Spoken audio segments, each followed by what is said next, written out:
All right, well, we are ready to go ahead and get started here today. We've got participants logging into the call, which is great. And as everyone gets settled in, I'll go ahead and introduce myself. My name is Christy McGibbon. I'm the VP of Operations with the Brampton Board of Trade. And I have been here 4.5 years now, I guess. And I'm not gonna lie, the last 6 months has been the most adventuresome of those 4.5 years for sure. My role is to connect people, to bring businesses in, to, as an organization, we are the voice of business for the Brampton community. So we're the collective voice, and we advocate on behalf of business. We bring businesses together, and we work to help you grow your network and your business. Part of that is our Business Insight series, which is what we're doing today. And this is providing real tools and real information that will help you protect your business, grow your network, protect your bottom line. And we look at the resources that you need right now. When the pandemic really hit in March, like all of you, the Brampton Board of Trade pivoted very quickly, and we went ahead and did all kinds of work putting together an expert series. So bringing in experts on topics that you needed to know about. So we had some employment lawyers, we talked about HR, we talked about taxes, we talked about marketing. And this Business Insight series is the next phase of that. All of our business is online. So how are we going to protect our business? And how are we going to protect our data? So we have invited the team from BSC Solutions here to join us this morning. And we're welcoming Bill Boisvenue. Did I get it right this time, Bill? Close. Boisvenue. Boisvenue. All right. Closer than last time. Yes. Bill Boisvenue, who's the owner and president of BSC Solutions Group, and Bob Horniblow, also with BSC Solutions. So I'll tell you a little bit about each of these gentlemen, and then I'm going to hand it over to them as they are the experts. One of the things that people hear me say quite a bit about here is I'm not an expert in anything, but I know lots of experts in almost everything. So I don't need to be an expert in cybersecurity because I can connect all of you with the experts at BSC Solutions. So Bill is the owner and president, and he has over 30 years of experience in providing managed IT services to organizations across the GTA. He's a Microsoft partner since 1999, the author of regular industry blogs and how-to videos, and he's done lots of speaking at industry events and training sessions. So he is an expert in all things IT related and can help you out with that. Bob just joined the team at BSC Solutions in business development back in February, which was, really great time to take on a new role and choose a new adventure. But I do not doubt that he has taken on that role with enthusiasm. And he brings with him 30 years of experience in providing solutions and services in electronic technology. We're really excited to have both of these gentlemen with us today. They're going to go through the session on cybersecurity. They are the experts, and they're here to provide information and answer your questions as well. So without any further ado, I will pass it over to you first, I believe, Bob. Thank you, Christy. I appreciate a nice intro there. Well, thank you everyone that's out there for attending our cybersecurity webinar today. We certainly hope that after we're done, you'll have a greater appreciation to how important making sure your business has the right systems and controls in place to reduce your risk online, because we all know, and if you don't know, there's been a significant increase even since COVID with cyber attacks out there in the marketplace. So just moving on, if everybody can see my screen there, our agenda today, we're going to touch sort of on the cybersecurity threat. Bill's going to go into kind of what are we seeing out there? What are the new things that these cyber criminals are doing? Well, then we're going to go into what defense measures that we have in place that we can kind of tackle all these new cybersecurity threats. What happens if you do have an attack? You are breached. What happens? Obviously recovery after an attack. So he'll talk about some things that we can have in place that could potentially roll back and get yourself running pretty quickly. Some key takeaways at the end, sort of summarize everything for you, the things that you can do in your business today to make things better. And then we have a free bonus offer, so stick around to the end. We'll talk about that for everybody that's attending today. And I'm going to move it on to Bill. And go ahead, Bill, if you want to take it away and start our demo today. Thanks, Bob. If you could stop the share there, then I'll Yep. share out my screen. There we go. Okay, so let me get the appropriate screen up there. So there's the cybersecurity threat slide. You can see that okay? Yep. Okay. So I want to talk today about the threat to small business. Certainly, the threat is real and is growing. We do see, still to this day, a number of small businesses that think because we're in Canada and they're small that that they're really not they're not threatened and they're not a target. But the reality is, if you've got a bank account or a credit card or a social insurance number, you're a target. So you could be a small business that's just a single person, a consultant working from your home. You could be a small business with 50 or 100 employees. Both sizes of businesses are targets. All right. So so you need to take this seriously and not wait until you actually have a breach or a close call. You should think about protecting your business now before something bad happens. All right. Small and medium businesses are actually easier targets for the cyber criminals. With the larger enterprises, of course, they have more money, they have more people, so they can have stronger systems in place. And so the reality is for the cyber criminals, the small businesses actually are easier for them to get into than the big business. We certainly we hear about the big business all the time because they make it into the news, but there's probably more small businesses that are being breached, and it just doesn't make it into the media. All right. The cyber criminals have certainly been hard at work, particularly since COVID, appeared, and a lot of workers started, working from home starting in March, and so we've seen significant increase in phishing attempts. They're up about 50% since March compared to their previous levels. Ransom demands have also continued to climb. So, prior to 2019, we were seeing a typical ransomware demand of around $10,000. In 2019, that started to climb to around 100,000 was often the case for some of the bigger breaches. And the largest one that I've heard of was in London, UK, was a London-based currency exchange, and they had a ransomware demand of $6 million US. So the dollar figures can be quite significant. So just one thing to add there, Bill, a statistic for you, by the end of 2021, they expect that cyber criminals are going to cost businesses $6 trillion. So that's just a little number there for you. Pretty significant, yes. It is. So there's a number of measures that any small business can take without having to necessarily spend a lot of money. So the first that we would recommend would be to get educated and become aware of phishing techniques and how to recognize them and not get fooled. So I'm sure everybody here has seen some phishing emails that have been sent to them.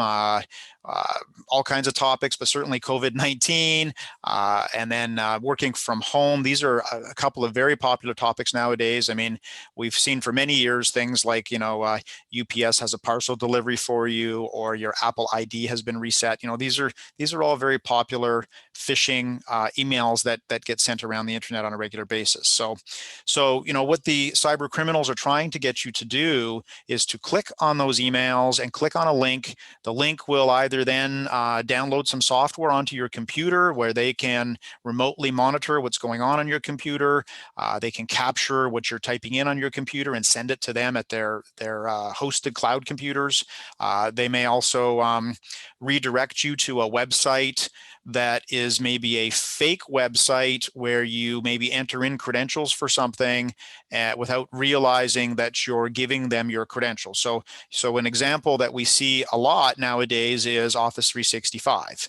Office 365 has become quite popular. And so with its popularity, now the cyber criminals have targeted it, that platform and go after a lot of users that have Office 365 accounts. And I'll give you a scenario here of an example of what they can do. So we'll take an example of, say, Mary, who works for a company in the accounts payables department, and they use Office 365. Mary maybe receives an email that says, hey, this is from your IT department. There's been a problem with your Office 365 account. You need to reset your password.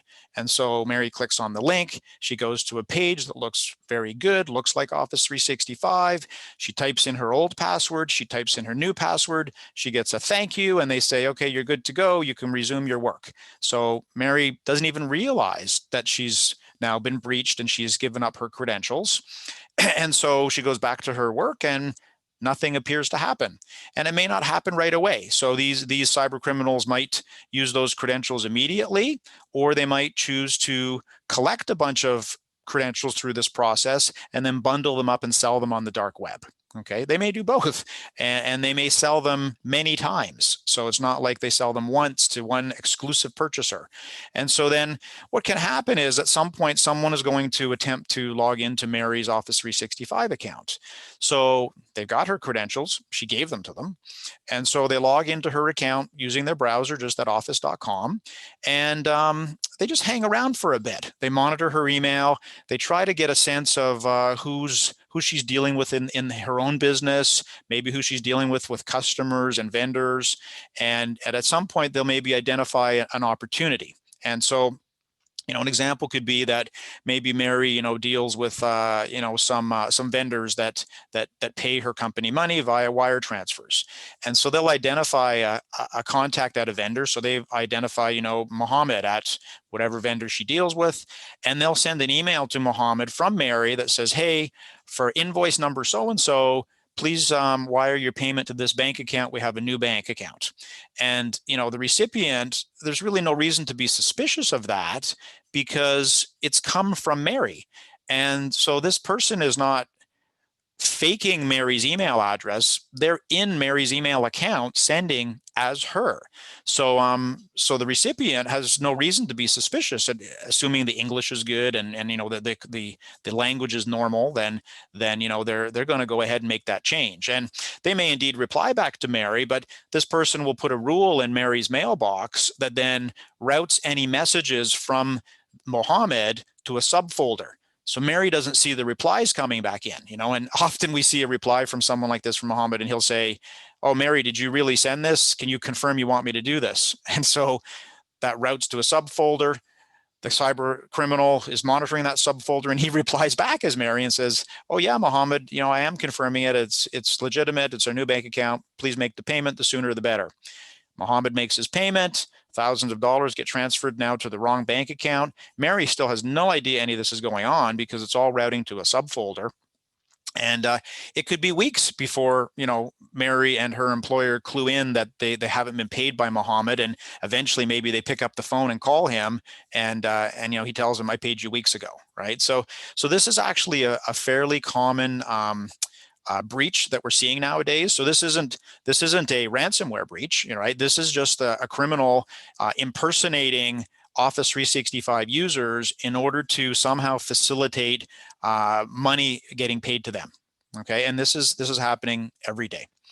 So again, the best remedy for this would be to educate Mary on recognizing some of these phishing techniques that come in so that she would know not to click on that link and go to that website and enter her credentials. And if she does go there and she's suspicious, she should then talk to her IT people and make sure that nothing has happened to her computer or her account. Okay. You can also put certain settings in Office 365 where you can monitor for certain activity and alerts that will notify you when things are going on. We have, for example, for our clients, we'll put in notifications whenever Outlook rules get created. So we would get a notification that somebody's routing email from Mohammed to a subfolder. But still, somebody has to, put that rule in place. Someone's got to monitor these alerts and events. It can be time consuming. So the other thing as far as phishing goes with Office 365, so Microsoft currently has made available 3 phishing training videos. for any users of Office 365, and we will include them at the end of our event here in a follow-up email so that you can share them with your employees if you like. For anybody who uses Office 365, you can get these 3 training videos to get started on some phishing training. There are services that are available in the marketplace that you can sign up to for ongoing and regular phishing training, where an example would be, so we offer this where we would send out fake phishing campaigns to our customers' users, and then we wanted to report on, who's clicking on these links, and then we would give them additional training. And the idea is, of course, eventually we get to the point where people aren't clicking and the training is working quite well. So phishing training would be the first place to start. It doesn't need to be expensive, okay? The next area that I would recommend you consider implementing would be what we refer to as MFA, or it's got a number of names: multi-factor authentication, two-factor authentication, or two-step authentication. So the way this works is, when you're logging into a website like Office 365, typically you're going to log in with your email address and your password. And so with MFA or 2FA, you're going to add a third element to that. Usually you'd put an application on your phone, or you'd get a text message sent to your phone. So when you went to log into this site, you would look at your phone at your application for Office 365, and it's going to have a 6-digit number that changes every 30 seconds. And so when you log into the site, you're now going to be entering in your email address, your password, and your 6-digit number. So that's adding a third layer of authentication. And so if someone does manage to somehow figure out your username and your password, they still can't get into your account because they don't have your MFA codes that change every 30 seconds. Okay, and we recommend that you use the apps that have the codes that change every 30 seconds rather than a text, because text messaging can be intercepted a little more easily. It's still difficult, but we would recommend the application rather than just a text notification for the MFA code. And many websites are now supporting this idea of two-factor authentication. So, examples of sites that would support this would be certainly Office 365, a number of banking websites. So TD Canada Trust supports this, CIBC. So a number of them will support it. They'll only invoke it if you're doing certain transactions, like maybe you're transferring a significant amount of money, then they'll ask you for the MFA code. Other sites that are popular, Facebook, so even social media has offers now MFA, so people cannot impersonate you on social media. So all the social media sites, so Facebook, Twitter, Pinterest, LinkedIn, Instagram. So all of these support MFA. And my advice to any user would be that if there's any site you're using, if it supports MFA, I recommend you turn it on. And that's going to reduce the likelihood of breach. Microsoft is stating that if you turn on MFA on their Office 365 accounts, you reduce your risk of your email account being breached by 99.9%. Okay, so they're seeing less than 1% of breaches taking place with accounts that have MFA turned on. Okay, so again, it's a little bit of added a little bit of inconvenience. You have this extra code, but I always joke it's a lot more inconvenient to lose a bunch of money. So I would suggest you consider turning it on. Applications that we recommend would be there's a number of free applications. So again, you don't need to have to pay money for these MFA applications. So Microsoft Authenticator, Google Authenticator are two popular applications. Another one that we like is Authy. So there's 3. And again, at the end of the event here, we will send out a follow-up email, and we will include links to these 3 applications, and you can choose whatever one is preferable to you for whatever reason. I don't care, pick one of them and use it. Okay, so we'll make those links available to you after the event. The other area that is, of course, a big concern because of COVID is home-based workers. So again, we're seeing a lot of phishing around, working at home. They'll say, your IT department or your boss has sent this email. You need to update your VPN connection. Click here, right? So again, a lot of the themes are around working from home, COVID, virus, vaccines and things like this. So for workers at home, they need to really watch for that. The concerns that I would have would be, when you're sending your staff home to work, ideally they should be using a corporate or organization owned computer. And so there's a number of reasons for that. We want to ensure that you have control over the device that's then being allowed to connect into your office. You're only as strong as your weakest link, right? So if the user at home, ideally I would be giving them, a Windows 10, probably laptop, that you're going to assign to them to take home. And so that computer, I would assume then that your business or organization is ensuring that it's patched regularly and that it has up-to-date antivirus. If the person at home is allowed to use their personal computer, so again, my question is, what's the operating system, right? Is it Windows 10 or is it Windows 7? Windows 7, Windows 7 should be dead in your business and organization, because as of January of 2020, Microsoft stopped releasing any security updates for Windows 7. So there's no patches available for Windows 7. So any vulnerabilities that have been discovered since January, there's no defense against them. So again, for your people working at home, you definitely don't want them on Windows 7. You don't want them on their personal computer. If they're on the personal computer, who else is using that computer? Are children using it? Spouses? Anybody else in the household? They could be playing games. They're going on social media. I mean, you have no idea what malware or infections could get on that computer. And then if you allow that computer to connect to your office, you're now opening your office up. You're exposed to whatever malware might be on that computer. So again, Windows 10, corporate-owned device. Typically, the device should be locked down so that the users, don't have permission to install applications. They need to get them unlocked for that. So that's number one. Number two is, again, when these users are being sent home, they're often using laptop computers, which is fine, and they're going to connect via Wi-Fi. So again, they're likely going to connect with their home Wi-Fi network. How old is it, right? Was that installed 10 years ago? How secure is that Wi-Fi connection? So not to get too technical, but we want to see your Wi-Fi connections connecting with at least what's called WPA2 encryption. So if your home users are not using WPA2 encryption, it's really not difficult at all for that data to be sniffed. So if someone wanted to, they could park on the street. I mean, I know, again, people are going to say, well, we're just a small business. Who's going to do that to us? Fair enough. It may not be a huge risk, but it's a risk. Okay. And then, of course, we expect these users to have some type of firewall in place. It doesn't need to be anything spectacular. I would think most home consumer networks do have a firewall, even if it's the, the internet provider's modem that has the firewall built in. That's fine. Okay. So you do need, though, to give some thought to, what environment do those home-based workers have, and how safe is that for them to then be connecting into your corporate network. All right. Securing your remote connection. So this is talking really about the method that your employees are using to connect to your office. So a very popular method is using, Microsoft's Remote Desktop Protocol, RDP, which has been built into Windows since Windows XP. And so there's lots of businesses that have used this for many years to have people connect from out of the office and remotely connect to either a terminal server, RDS server, or even just to their own desktop computer.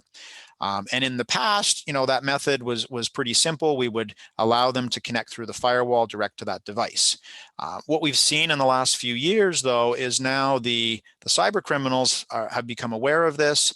They look for those RDP connections on firewalls that are open, and then they do brute force attacks on them with credentials, with usernames and passwords.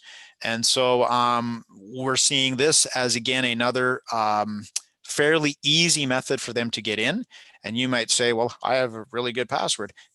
Great, maybe you do, but they are using a database of millions of passwords, which they build by collecting all of the known passwords that are found, that have been breached and are found on the dark web.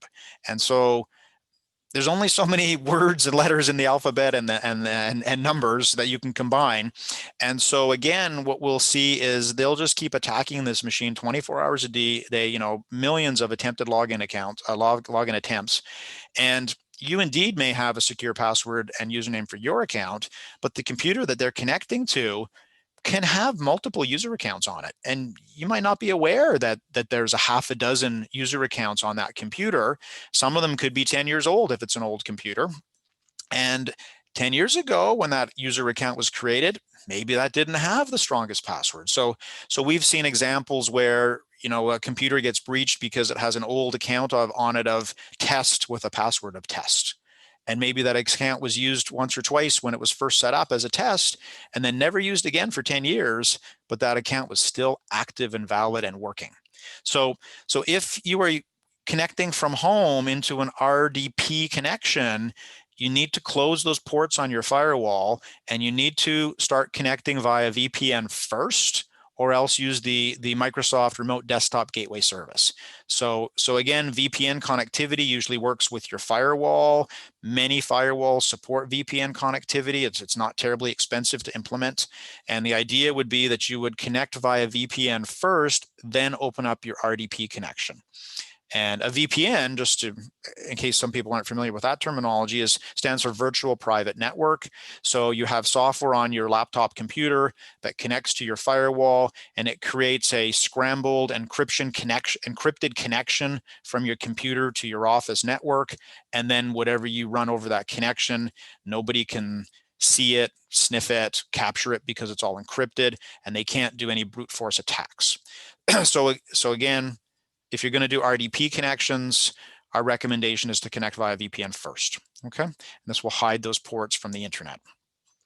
Other methods to connect to a computer at the office would be to run a third-party application, something like TeamViewer or LogMeIn. BSC has a product we use called Take Control. So we charge, you know, a monthly fee per user, per computer. And so an agent goes on the computer at the office. That agent then goes out to the cloud, and then when you want to connect to that agent, you connect to the cloud service of that provider, which then is able to connect to that agent. So you're not actually connecting directly through your firewall at your business. You're kind of routing through a cloud provider, and so there are no ports open on your firewall. There, you know, it's very difficult to breach. And so so those are our recommended methods to connect. So VPN, or some sort of a cloud gateway hosting service, all right? And the other thing that we would suggest with both of these types of services is, whether it's VPN or cloud hosting gateway services, they typically, I shouldn't say they all, VPNs, a number of them will support MFA as an additional authentication method. Typically, the cloud-based providers do all support it. So again, when you go to log into your computer at the office remotely, you're required to enter in your username, your password, and a code that changes every 30 seconds. So again, we're just trying to make it difficult for anybody to hack into your network, okay? The next area I'll talk about would be password management. So again, according to you know, all these statistics, they say 81 of hacking-related data breaches involve stolen or weak passwords. And so again, you know, I gave the scenario of Office 365 with the phishing attempt where Mary, you know, inadvertently gave her password. She just typed it right into a website, you know, without realizing she was doing it. Other methods that we see are, again, just weak passwords. I know Bob's got some statistics about, you know, out of 10 million passwords, they rank the top 50, and really it was a lot of combinations of like password 1, 2, 3, 4, 5, 6. It was just incredibly weak passwords that it's still amazing and disappointing are being used, you know, in this day. So just to give you the stat on that, they took 10 million passwords and took the top 25 used. The number one was the one you mentioned, 1, 2, 3, 4, 5, 6. And of that 10 million, 17% of them used that password, 1, 2, 3, 4, 5, 6. Right. Just to give you a little background on that. So again, you know, what we see often, how breaches are taking place, is simple passwords being used. And then the other issue is, again, you may have a really good password, but people often reuse their passwords over and over, and maybe they'll have a slight variation of it. They add a 1, 2, or a 3 on the end of it. That's very common. So you know, I'll give you a scenario where you've got you know, your password on Office 365 is, you know, it's a really good password. My dog has brown hair, 6947 !pound, right? So that's pretty complex. But then you go ahead and you use that password for your Staples account. And, so something, happens to Staples, they get a breach. Someone gets your password from Staples, they put it on the dark web, they sell it. The first place they're going to try that password is Office 365. And so if you've reused your Office 365 password somewhere else, it's just a matter of time till you're going to get breached. So again, you really can't be using your passwords in multiple places. And of course, so now the problem is, for human beings, really, we can probably only remember a handful of passwords. It's not possible to remember a dozen passwords. So most people end up then either storing them in a spreadsheet or a Word document, which is fine as long as that document doesn't get breached. Or again, they just end up having a few passwords that they kind of cycle around and have a little variation on them. So really the way to combat this is to use a password manager. And so with a password manager, you're using an application where you're going to put all your passwords in there. And yes, it's scary because now if someone gets the password to that, absolutely, they've got all your passwords. So for your password manager, you absolutely want to have a very strong password that you will not forget. And you want to turn on MFA to access that password. So in order to access your password vault, you'll need to put in, your username, your really good password, and your MFA code. And so we've been selling password management now for some time, and we have yet to have anybody ever have their password manager breached. Okay, so again, the way that a password manager would work is you would sign up. You would typically pay a monthly or annual fee. It's going to have a vault that only you can access. Your passwords are going to get encrypted and decrypted on your local device, and you can then typically synchronize your vault from, say, your computer to your phone. So you'd have the same password management software would exist on your smartphone, would also exist on your Windows 10 computer or your Mac computer,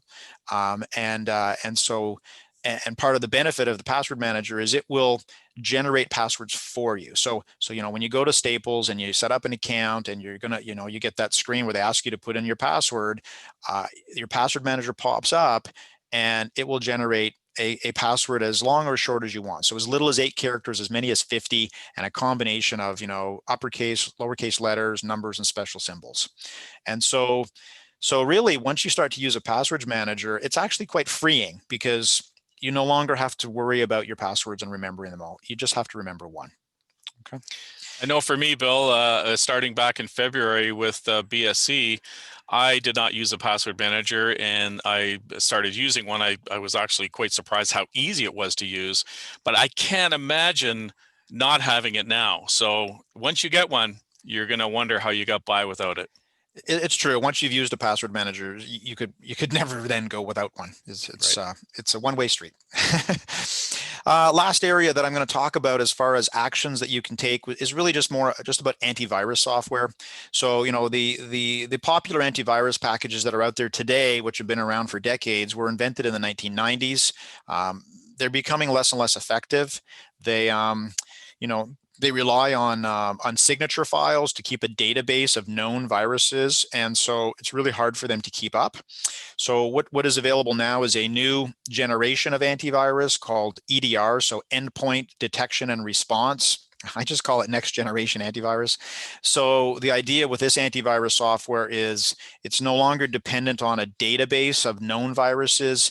Instead, it watches the behavior of applications on your computer and it identifies any unusual or unexpected behavior and then blocks it. And so if you're installing a new program, maybe there's an update to Adobe Acrobat Reader, it might get blocked, but you can then go and get a notification. You can then unblock it and approve it. If something goes in and tries to put malware on your computer, this software can roll that back. So really what we're suggesting is our customers are starting to. We've been doing this now, this new software, for about a year, and so we're moving them from their older sort of 1990s era antivirus software to this new modern endpoint protection. So, but again, don't. A lot of them are calling their old antivirus software endpoint protection nowadays. So you're looking for EDR, endpoint detection and response. Okay, so we like Sentinel-1 is the product we've chosen. Cylance is another one from BlackBerry. These are two of the popular brands. Okay. So next area I'm going to move on to is recovery after an attack. So if you have unfortunately experienced an attack, and we can talk about we talked about the scenario where Mary had her account breached.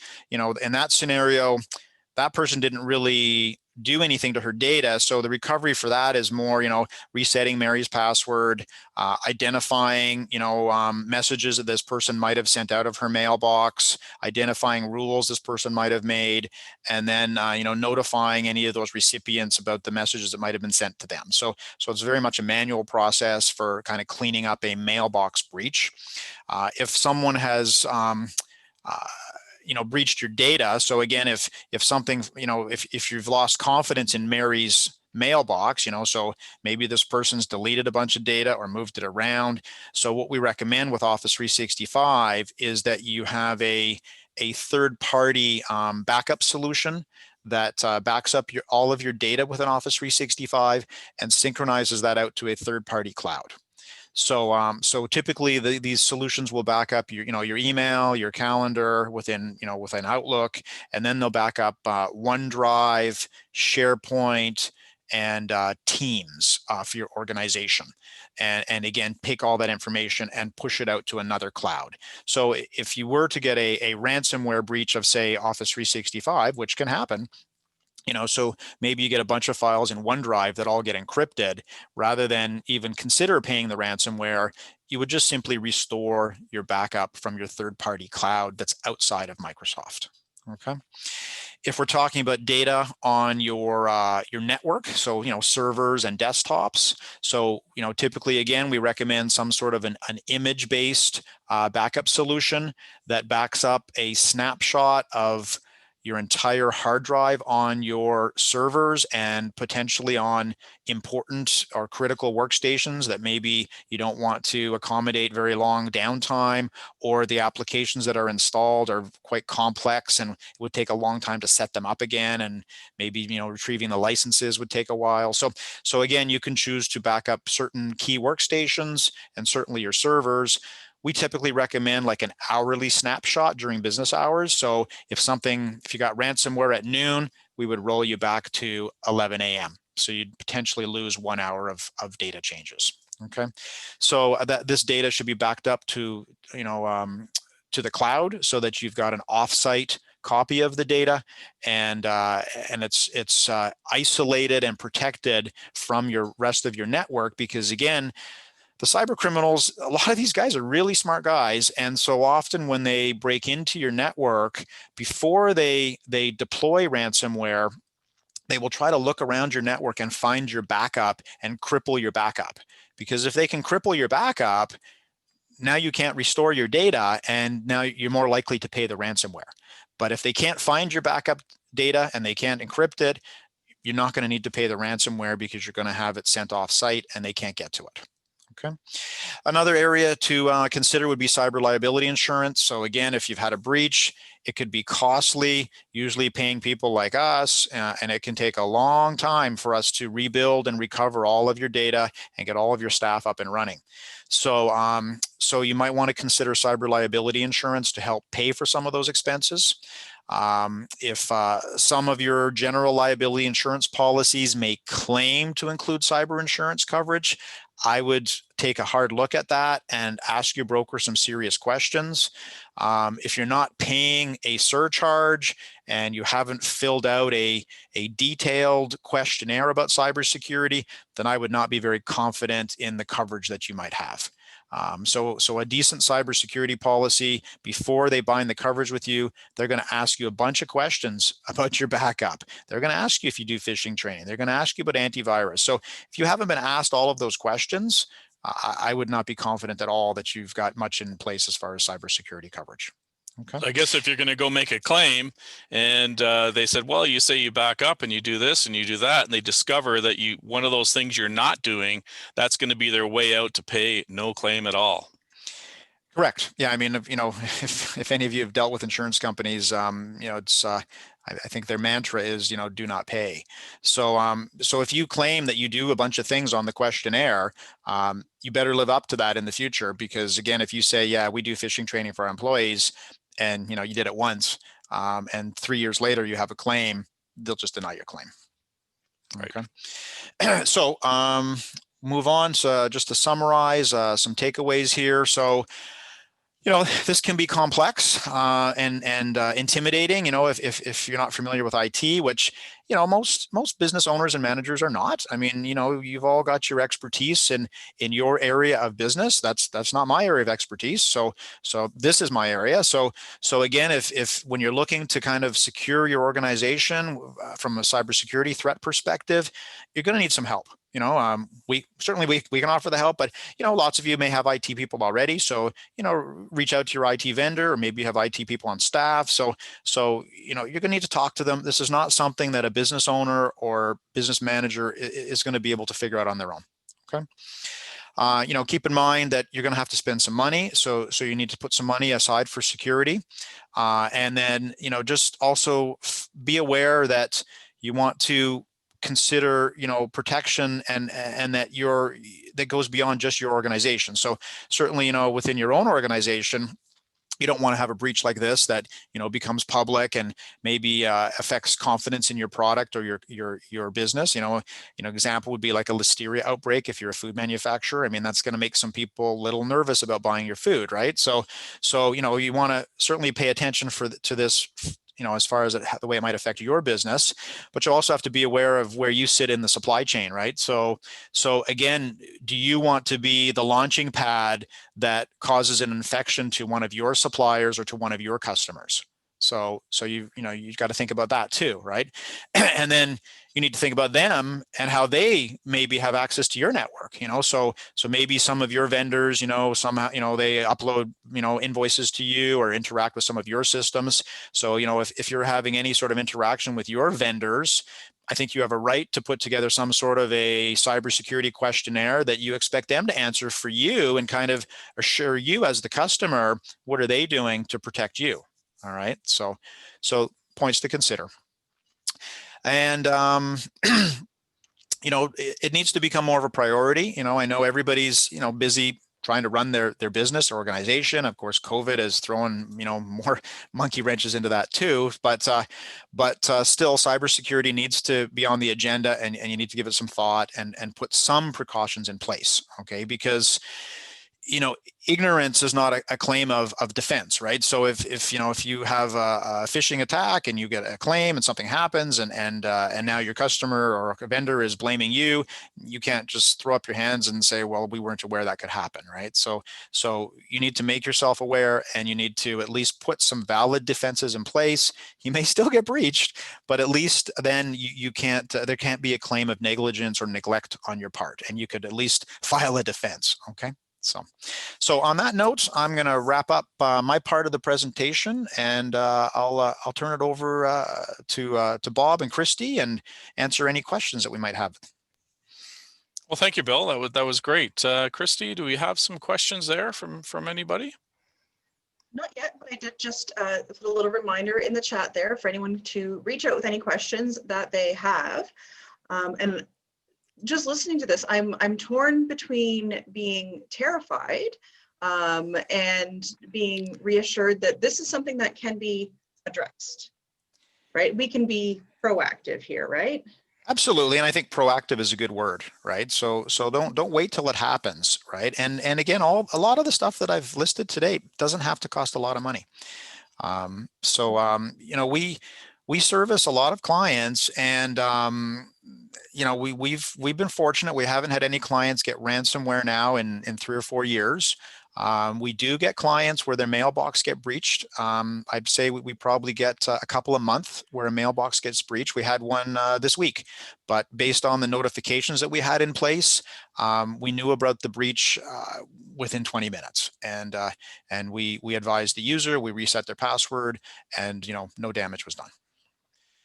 And going When I back go to your, back, I'm sorry. I was going to say, when going back to your example, Bill, of the lady that got the phishing email, the one takeaway from that was, training. Obviously, training is a big part of, making sure that your staff are secure. Now, if she had been trained, she may have known to, you know what, I've got this email from this potential, he's telling me to change my banking information. I'm not sure. So I'm going to give him a call and I'm going to find out, if in fact he sent this email. So I'm not going to use the number on the email. I'm not going to reply to their email address. I'm going to look up in my own database, find the number we have for that customer. Then I'm going to call them and ask them if they actually sent that email. So that's one little step you can take just to avoid getting that money scam thing going on. So, yeah. Well, sure. I mean, a lot of the items I talked about today were really IT computer steps and equipment and software that can be put into place. But part of securing your organization is reviewing some of just your own internal business practices and processes. Exactly. And that actually leads into, we do have a question here. A lot of our businesses, as part of the Board of Trade, our economy is built on small business. So, for a business, with less than 5 employees, cost is definitely an issue, and certainly it can be prohibitive. How scalable are some of these programs? I don't doubt that we could invest hundreds of thousands in some really robust security procedures. But when you talk about almost more behavior changes, in addition to some of the procedures, how scalable are some of the programs? Well, you're talking about scale more on a small scale down for small business, as because everything. Like how do we scale it down to small businesses? Well, I mean, all of the services I talked about today can apply to as small as a one-person consultant, right? So we have clients that only have 3 or 4 employees, and we offer them and deploy a number of these services for them. Mm-hmm. So again, these aren't terribly costly, right? So the phishing campaigns. Again, I think, we charge around $99 a month for up to, I don't know, 15 people or something. So if someone had less than that, we could probably scale it down a bit lower, right? So yeah. And these phishing campaigns actually involve sending an actual email to employees to see how they react to the email. So we actually test them with emails, and then you'll get a report after with how many people clicked on the link, how many people actually got phished, and so forth. And I'll just give you a little example. Myself, I got phished by BSC Solutions Group when I was in a Zoom meeting. And at the end of my Zoom meeting, the window didn't close. So for some reason, it didn't seem that the meeting was over, that I didn't click end. Coincidentally, I got an email saying, "Oh, your Zoom meeting is still open. Click here to close your meeting." So again, it was a completely coincidental thing, but I clicked it and it said, "Oh, you've just been phished by BSC Solutions Group." And I thought, "Oh my gosh." Now, good thing is it wasn't an actual phishing email, but I myself, I work here. I got phished by my own company. Anyway, what my point being is it can happen to anybody. It's the simplest little thing that happens. And before you know it, it's that one little quick click and it's too late at that point. So it's important. Training is certainly important, but that's just add that in there. Yeah. A question here, and this just tags exactly, we've talked about clicking on phishing emails. So generally, I think that if we don't recognize it or if it looks suspicious, we know not to click on it. If you do accidentally click on it and open it, and I know that I've certainly done this because there's been some that I've seen come through that they look like they might be good. Does it provide any kind of verification to the sender that it is an active email address? Does it make a difference whether I click on it or don't click on it and just open the email itself? So typically, you're usually okay to open the email and look at it and then delete it, and so your risk is very minimal doing that. So it more is an issue of when you click on the links that they could be a problem, or on attachments, right? So what we're seeing again too is these companies will send through attachments with Word or Excel documents and try to get you to open those attachments, and then they'll have all kinds of scripts in the attachments that run on your computer. So as far as opening the email and looking at it, the description of what this person's doing and hovering over the links, I mean, that's great, that's perfect. That's one of the first things that's taught in the phishing training, is to kind of hover over the links and see if they match what it says on the description of the link, right? And you also want to, you can look at the sending email address. As far as verifying the sender, yeah, that's a real problem, because it's very easy to change the display name of the sender. All right. So you can change the display name to say, Bill Gates, right? But then the actual email address is, phishing, click here, phishing.com, right? So you do need to really take a look. You can try to hover over the sender to see the actual email address and kind of disregard the display name. Right. So, and this is how a lot of people get phished, though, because they'll get an email from, the business owner or their manager with that display name, but it'll be a different actual sending email address. Right. But there's protection you can put in place too. If an email is sent within an organization, at the bottom of the email, if it's sent within your own domain, you will not have written down the bottom saying this did not originate from your company. So if you got one from the owner, it's gonna, and it had this down the bottom, this did not originate in the domain, even though it says it's from the owner, right away you're suspicious, because he should be within the domain, so I shouldn't get that message at the bottom. Yeah, that's a message like that that can be added, yes, to any sort of Office 365 tenant account. So we have a disclaimer, like for our office. So we use Office 365. So whenever anybody sends us an email message, as Bob's pointing out, if that is not one of our coworkers, like if it's not coming from within our own Office 365 tenant account, then we have a warning on it that says, external message. So again, as Bob said there, so if you've got this message that's the display name is mimicking, or trying to fake that it's your boss, but then it says right on it, external sender, there's your flag to identify that's been sort of, it's not forged, because they're not actually in your boss's mailbox, but they're just trying to pretend they're your boss. And I don't believe there's really a cost to adding that. If you have a Microsoft 365 now, on the back end, there's real no cost to adding that to your email, other than the time it would take, the minimal time it would take to make that change. Yeah, that's right. Yeah, and again, this comes back to, I think the most cost-effective thing is behavior change, and that's where you referenced at the beginning that you've got some reference videos that you're going to share afterwards on phishing training, and I think that sounds like a really easy place to start. For sure, definitely. Yep. Yeah.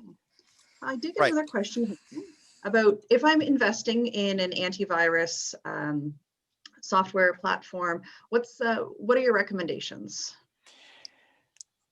There's so many. So again, the main thing I would recommend is to look for the newer generation, as I'm calling it, or EDR. So search for EDR, endpoint detection and response. So again, I gave a couple of examples, like Sentinel-1 and Cylance are two of the most popular ones. But there are a number of other products out there as well. But so you want something that's sort of the new generation. Okay, new generation, that's helpful. And just to touch base on virus control, Bill had touched before about the older virus programs that were developed in the 90s, that they rely on signature files. So these programs will have a database of signature files of known viruses. So if something it comes in, they'll try to match it against there. And if it's not in the database, they don't look at it as a virus. But we know that there's about 390,000 new viruses created every day. These older programs can't keep up with the number of viruses that are entering our marketplace. That's why the new EDR virus protection is definitely everybody's going to be going that way in the future for sure. Yeah, that's a lot of viruses created every day. And then when at the beginning you talked about just the financial impact of that, $6 trillion Yeah, that's in a year. globally. That's globally. Yep. Yep, that's globally, and it's significant. The cyber criminals Yeah. are realizing that this is big business. This is like any big business. The oil companies, they're looking, my gosh, I can get into a company and I can extract money from them, and they'll never know where I am because I'm in who knows around the world, right? So Sitting on a beach in Bali. it's big business now. Mhm. Big business Yeah. now. Yep. Yeah. Okay. So we're just about at time for wrap up. Did you have any final remarks that you wanted to make? I want to just do a quick sort of, some points that I heard. One, this is important. If I were to sum it up, you need to take a look at your cybersecurity. It's easy to do. We want to start with phishing training. We want to look at MFA, the multi-factor authentication. And we need to take a look at our passwords. We need to take a look at our virus software. We need to take a look at our home-based workers. And I think that, from a small business perspective, those are some great starting points. And I know sorry, go ahead. Yeah, I was going to say, and if I could share my screen on that note, we have a free offer that we talked about. Oh, it looks like somebody has to stop share first. And then I have it up there. Oh, you have it up there. Okay, great. There it is. So our free bonus offer, we talked about this at the beginning of the webinar. It really doesn't hurt to have a third-party set of eyes, a qualified set of eyes, take a look at your system. So we're offering, and we usually charge about $500 for this, a free gift to all the attendees today that will have a fresh set of eyes come in, take a look at your network, your data security, and we will come back to you with an official report on what our findings are. Do you have the right systems in place, the right equipment? Do you have open ports on your network? Or is there any vulnerabilities that we see on your network? The assessment is free. Obviously, there's no obligation to take advantage of it, but certainly to have somebody come in and really take a good look at your network and give you some insight as to where you can make some changes, I think it really can't hurt. So it takes about 60 minutes, so it's not a long process, but we throw that out there for you. Our last page there, Bill, it gives us all our contact information, our website. You can email us at info@bscsg.com. And this also has our link in there, so you can to the free cybersecurity defense resources. And all our contact information is there. So certainly I believe everybody's going to get a copy of the recording following the webinar, so no need to jot down all these notes right now. You'll certainly have this to take back with you. So, and I guess thank you for everybody for attending today. Anything else to add there, Christy or Bill? Yeah, I'll just on behalf of everyone, I just want to say thank you to both of you. This has been insightful for sure. Our pleasure. And I think the opportunity for businesses to take advantage of that offer and have someone come and do an assessment and say, where are the holes? One of the things that people have heard me say, and Bill, you mentioned it as well, is that you can't be an expert in everything, and business owners wear a lot of hats. So this is one of those things you can get a company involved to help protect your business. And that seems like a really good investment and something that will pay off in the long run. So thank you for that. So you will be getting a copy of the presentation, and I'm going to use that link there with the cybersecurity defense resources. I'm going to link to that on our website as well. So I really appreciate that. Perfect. Just as we wrap up, I do want to highlight a couple of other dates and events that we have coming up at the Brampton Board of Trade. 1 o'clock today, we are talking about expropriation and business continuity. So if we look at the Hurontario LRT, there are going to be a number of businesses impacted there through expropriation. Bridgepoint Financial is going to be joining us to talk about how to ensure business continuity during that time. October 14th, which is next Wednesday, we have our Business Women's Networking Group, ConnectWork, is meeting. We're going to be speaking specifically about emotional intelligence, and that is with Anthea from Sage HR Consulting. So that's going to be interesting. For people like Bob and myself who are in business development and the relationship building, on October 15th at 8 a.m., we are meeting together for our business development network, and that is a peer-to-peer network. We're going to be focusing specifically on how are you developing business right now, the messages we should be using, the challenges that we're all facing in doing so. And then one final date, and that is October 20th. And that is our Business Excellence Awards. And that is a virtual gala. It's going to be fantastic. It's going to be really fun, where we are celebrating business excellence throughout our community. So it's a virtual event. It's going to be great. We're supporting local restaurants by offering the opportunity for participants to have dinner included in their ticket and enjoy a great dinner at home. So I want to say thank you again to Bob and Bill at BSC Solutions. And again, the website's still up there, bscsg.com, for sharing the insight with us. And that is it for today. So thanks for joining us, and we look forward to seeing you again soon. Excellent.